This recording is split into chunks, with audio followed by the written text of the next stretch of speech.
أعوذ بالله من الشيطان الرجيم. بسم الله الرحمن الرحيم. يا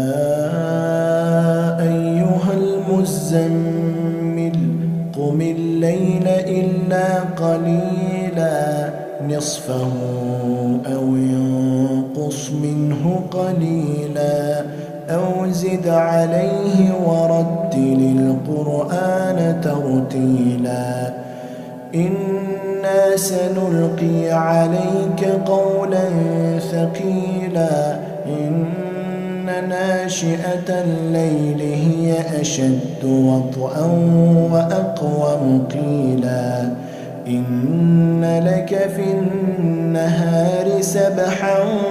طويلا واذكر اسم ربك وتبتل إليه تبتيلا رب المشرق والمغرب لا إله إلا هو فاتخذه وكيلا واصبر على ما يقولون واهجرهم هجرا جميلا وذرني والمكذبين أولي النعمة ومهلهم قليلا إن لدينا أنكالا وجحيما وطعاما ذا غصة وعذابا أليما يوم ترجف الأرض والجبال وكانت الجبال كثيبا مهيلا إنا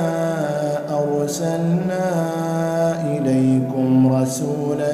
شاهدا عليكم كما أرسلنا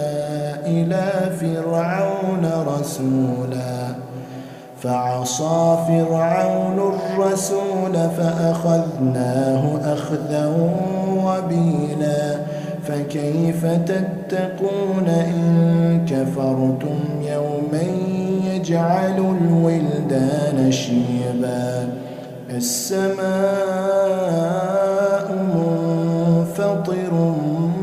به كان وعده مفعولا إن هذه تذكرة فمن شاء اتخذ إلى ربه سبيلا إن ربك يعلم أنك تقوم أدنى من ثلثي الليل ونصفه وثلثه وطائفة من الذين معك والله يقدر الليل والنهار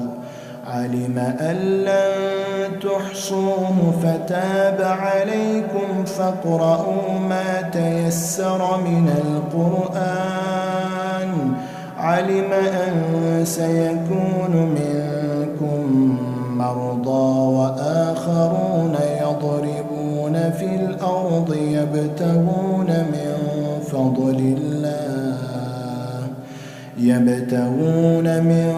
فضل الله وآخرون يقاتلون في سبيل الله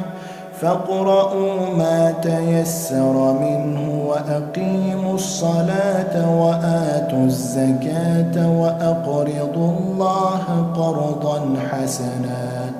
وما تقدموا لأنفسكم من خير تجدوه عند الله هو خيرا وأعظم أجرا واستغفروا الله إن الله غفور